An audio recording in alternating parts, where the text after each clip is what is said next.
मेरे प्रिय स्नेहीजन, आज से एक साल पहले भारतीय लोकतंत्र के इतिहास में एक नया स्वर्णिम अध्याय जुड़ा। देश में दशकों बाद पूर्ण बहुमत की किसी सरकार को लगातार दूसरी बार जनता ने जिम्मेदारी सौंपी थी। इस अध्याय को रचने में आपकी बहुत बड़ी भूमिका रही है। ऐसे में आज का यह दिन मेरे लिए अवसर है आपको नमन करने का, भारत और भारतीय लोकतंत्र के प्रति आपकी इस निष्ठा को प्रणाम करने का। यदि सामान्य स्थिति होती तो मुझे आपके बीच आकर आपके दर्शन का सौभाग्य मिलता, लेकिन वैश्विक महामारी कोरोना की वजह से जो परिस्थितियां बनी हैं, उन परिस्थितियों में इस पत्र के द्वारा आपके चरणों में प्रणाम करने और आपका आशीर्वाद लेने आया हूं। बीते वर्ष में आपके स्नेह, शुभाशीष और आपके सक्रिय सहयोग ने मुझे निरंतर एक नई ऊर्जा, नई प्रेरणा दी है। इस दौरान आपने लोकतंत्र की जिस सामूहिक शक्ति के दर्शन कराए, वह आज पूरे विश्व के लिए एक मिसाल बन चुकी है। 6 साल पहले वर्ष 2014 में आपने, देश की जनता ने देश में एक बड़े परिवर्तन के लिए वोट किया था। देश की नीति और रीति बदलने के लिए वोट किया था। उन 5 वर्षों में देश ने व्यवस्थाओं को जड़ता और भ्रष्टाचार के दलदल से बाहर निकलते हुए देखा है। उन 5 वर्षों में देश ने अंत्योदय की भावना के साथ गरीबों का जीवन आसान बनाने के लिए गवर्नेंस को परिवर्तित होते देखा है। उस कार्यकाल में जहां विश्व में भारत की आन बान शान बढ़ी, वहीं हमारे गरीबों के बैंक खाते खोलकर, उन्हें मुफ्त गैस कनेक्शन देकर, मुफ्त बिजली कनेक्शन देकर, शौचालय बनवाकर, घर बनवाकर गरीब की गरिमा भी बढ़ाई। उस कार्यकाल में जहां सर्जिकल स्ट्राइक हुई, एयर स्ट्राइक हुई, वहीं हमने one rank one pension, one nation one tax, GST, किसानों की एमएसपी की बरसों पुरानी मांगों को भी पूरा करने का काम किया। वह कार्यकाल देश की अनेकों आवश्यकताओं की पूर्ति के लिए समर्पित रहा। वर्ष 2019 में, पिछले वर्ष, आपका आशीर्वाद, देश की जनता का आशीर्वाद, देश के बड़े सपनों के लिए था, आशा आकांक्षाओं की पूर्ति के लिए था। और इस एक साल में लिए गए सारे फैसले इन्हीं बड़े सपनों की उड़ान है।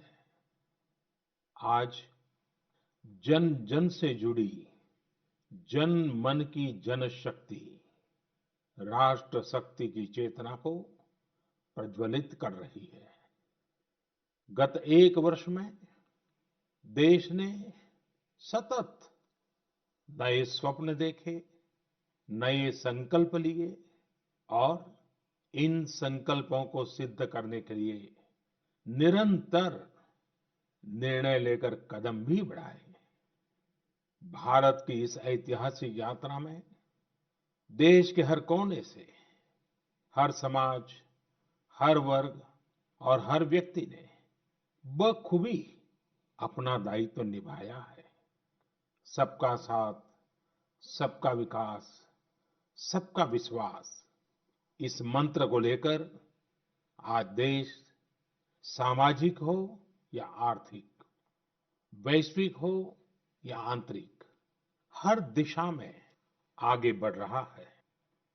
प्रिय स्नेहीजन, बीते एक वर्ष में कुछ महत्वपूर्ण निर्णय ज्यादा चर्चा में रहे और इस वजह से इन उपलब्धियों का स्मृति में रहना भी स्वाभाविक है।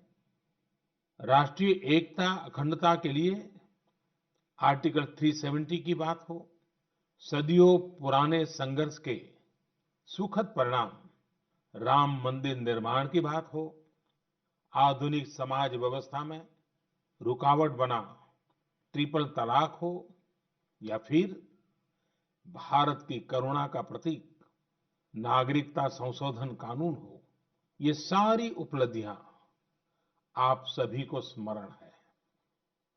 एक के बाद एक हुए इन ऐतिहासिक निर्णयों के बीच अनेक फैसले, अनेक बदलाव ऐसे भी हैं जिन्होंने भारत की विकास यात्रा को नई गति दी है, नए लक्ष्य दिए हैं, लोगों की अपेक्षाओं को पूरा किया है। चीफ ऑफ डिफेंस स्टाफ के पद के गठन ने जहां सेनाओं में समन्वय को बढ़ाया है, वहीं मिशन गगनयान के लिए भी भारत ने अपनी तैयारियां तेज कर दी हैं। इस दौरान गरीबों को, किसानों को, महिलाओं, युवाओं को सशक्त करना हमारी प्राथमिकता रही है। अब पीएम किसान सम्मान निधि के दायरे में देश का प्रत्येक किसान आ चुका है। बीते एक वर्ष में इस योजना के तहत करीब-करीब 10 करोड़ किसानों के खातों में 72,000 करोड़ रुपए से अधिक राशि जमा कराई गई है। देश के 15 करोड़ से अधिक ग्रामीण घरों में पीने का शुद्ध पानी पाइप से मिले, इसके लिए जल जीवन मिशन शुरू किया गया है। हमारे 50 करोड़ से अधिक के पशुधन के बेहतर स्वास्थ्य के लिए मुफ्त टीकाकरण का बहुत बड़ा अभियान भी चलाया जा रहा है। देश के इतिहास में यह भी पहली बार हुआ है जब किसान, खेत मजदूर, छोटे दुकानदार, छोटे व्यापारी और असंगठित क्षेत्र के श्रमिक साथियों सभी के लिए 60 वर्ष की आयु के बाद 3,000 रुपए की नियमित मासिक पेंशन की सुविधा सुनिश्चित हुई है। मछुआरों की सहूलियत बढ़ाने के लिए, उनको मिलने वाली सुविधाएं बढ़ाने और ब्लू इकोनॉमी को मजबूत करने के लिए विशेष योजनाओं के साथ-साथ अलग से विभाग भी बनाया गया है। इसी तरह व्यापारियों की समस्याओं के समय पर समाधान के लिए व्यापारी कल्याण बोर्ड के निर्माण का निर्णय लिया गया है। स्वयं सहायता समूहों से जुड़ी लगभग 7 करोड़ बहनों को भी अब ज्यादा वित्तीय सहायता दी जा रही है। हाल में ही स्वयं सहायता समूहों के लिए बिना गारंटी के ऋण को 10 लाख से बढ़ाकर 2 गुना यानी 20 लाख कर दिया गया है। आदिवासी बच्चों की शिक्षा को ध्यान में रखते हुए देश में 450 से ज्यादा नए एकलव्य मॉडल रेसिडेंशियल स्कूलों के निर्माण का अभियान शुरू किया गया है। सामान्य जन के हित से जुड़े बेहतर कानून बने, इसके लिए भी बीते वर्ष में तेज गति से कार्य हुआ है। हमारी संसद ने अपने कामकाज से दशकों पुराना रिकॉर्ड तोड़ दिया है। इसी का परिणाम है कि चाहे कंज्यूमर प्रोटेक्शन एक्ट हो, चिट फंड कानून में संशोधन हो, दिव्यांगों, महिलाओं और बच्चों को अधिक सुरक्षा देने वाले कानून हो, ये सब तेजी से बन पाए हैं। सरकार की नीतियां और निर्णयों की वजह से शहरों और गांवों के बीच जो खाई है वो कम हो रही है। पहली बार ऐसा हुआ है जब गांव में इंटरनेट का इस्तेमाल करने वालों की संख्या शहर में इंटरनेट इस्तेमाल करने वालों से 10% ज्यादा हो गई है। देश हित में किए गए इस तरह के ऐतिहासिक कार्यों और निर्णयों की सूची बहुत लंबी है। इस पत्र में सभी को विस्तार से बता पाना संभव नहीं है, लेकिन मैं इतना अवश्य कहूंगा कि एक साल के कार्यकाल के प्रत्येक दिन चौबीसों घंटे पूरी सजगता से काम हुआ है, संवेदनशीलता से काम हुआ है, निर्णय लिए गए हैं। प्रिय स्नेहीजन, देशवासियों की आशाओं आकांक्षाओं की पूर्ति करते हुए हम तेज गति से आगे बढ़ ही रहे थे कि कोरोना वैश्विक महामारी ने भारत को भी घेर लिया। एक और जहां अत्याधुनिक स्वास्थ्य सेवाओं और विशाल अर्थव्यवस्था वाली विश्व की बड़ी-बड़ी महाशक्तियां हैं, वहीं दूसरी ओर इतनी बड़ी आबादी और अनेक चुनौतियों से घिरा हमारा भारत है।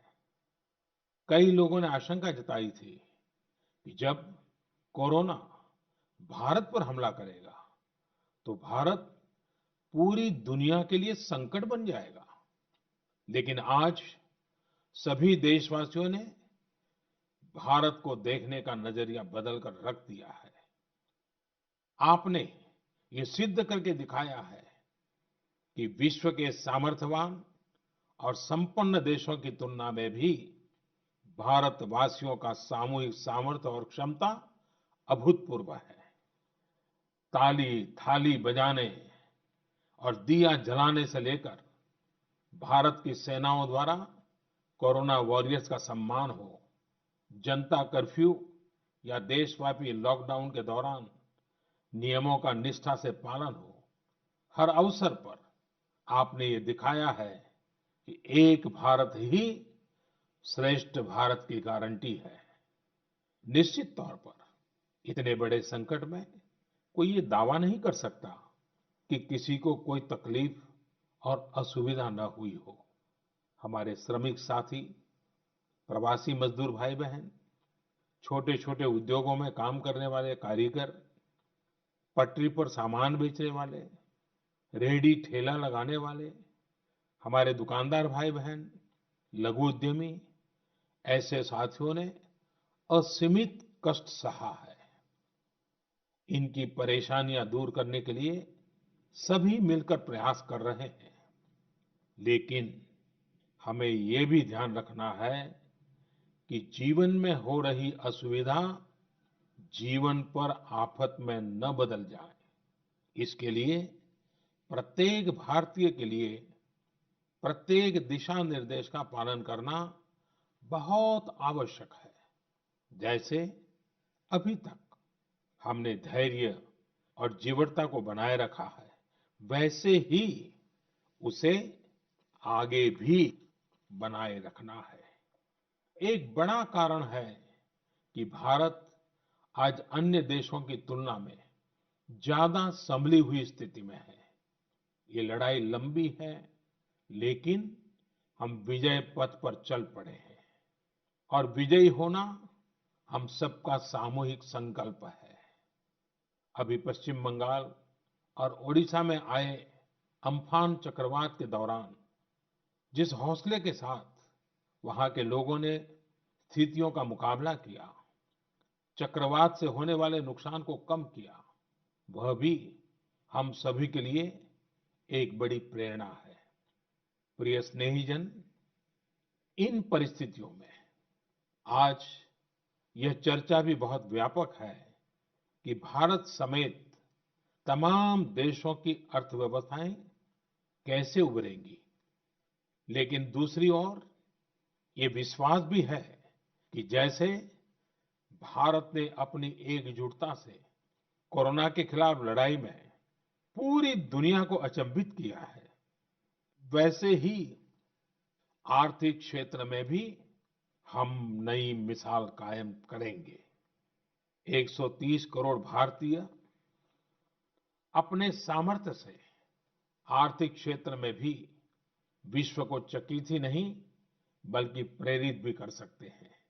आज समय की मांग है कि हमें अपने पैरों पर खड़ा होना ही होगा, अपने बलबूते पर चलना ही होगा और इसके लिए एक ही मार्ग है, आत्मनिर्भर भारत। अभी हाल में आत्मनिर्भर भारत अभियान के लिए दिया गया 20 लाख करोड़ रुपए का पैकेज इसी दिशा में उठाया गया एक बड़ा कदम है। यह अभियान हर एक देशवासी के लिए, हमारे किसान, हमारे श्रमिक, हमारे लघु उद्यमी, हमारे स्टार्टअप से जुड़े नौजवान, सभी के लिए नए अवसरों का दौर लेकर आएगा। भारतीयों के पसीने से, परिश्रम से और उनकी प्रतिभा से बने लोकल उत्पादों के दम पर भारत आयात पर अपनी निर्भरता कम करेगा और आत्मनिर्भरता की ओर आगे बढ़ेगा। प्रिय स्नेहीजन, बीते 6 वर्षों की इस यात्रा में आपने निरंतर मुझ पर आशीर्वाद बनाए रखा है, अपना प्रेम बढ़ाया है। आपके आशीर्वाद की शक्ति से ही देश पिछले 1 साल में ऐतिहासिक निर्णयों और विकास की अभूतपूर्व गति के साथ आगे बढ़ा है। लेकिन फिर भी मुझे पता है कि अब भी बहुत कुछ करना बाकी है। देश के सामने चुनौतियां अनेक हैं, समस्याएं अनेक हैं। मैं दिन रात प्रयास कर रहा हूं। मुझ में कमी हो सकती है, लेकिन देश में कोई कमी नहीं है और इसलिए मेरा विश्वास स्वयं से ज्यादा आप पर है, आपकी शक्ति, आपके सामर्थ्य पर है। मेरे संकल्प की ऊर्जा आप ही है, आपका समर्थन, आपका आशीर्वाद, आपका स्नेह ही है। वैश्विक महामारी के कारण यह संकट की घड़ी तो है ही, लेकिन हम देशवासियों के लिए यह संकल्प की घड़ी भी है। हमें यह हमेशा याद रखना है कि 130 करोड़ भारतीयों का वर्तमान और भविष्य कोई आपदा या कोई विपत्ति तय नहीं कर सकती। हम अपना वर्तमान भी खुद तय करेंगे और अपना भविष्य भी। हम आगे बढ़ेंगे, हम प्रगति पथ पर दौड़ेंगे, हम विजयी होंगे। हमारे यहाँ कहा गया है, कृतम में दक्षिणे हस्ते, जयो में सव्य आहिता। यानी हमारे एक हाथ में कर्म और कर्तव्य है, तो दूसरे हाथ में सफलता सुनिश्चित है। देश की निरंतर सफलता की इसी कामना के साथ मैं आपको पुनः नमन करता हूं। आपको और आपके परिवार को मेरी हार्दिक शुभकामनाएं। स्वस्थ रहिए, सुरक्षित रहिए, जागरूक रहिए, जागरूक रखिए। बहुत बहुत धन्यवाद।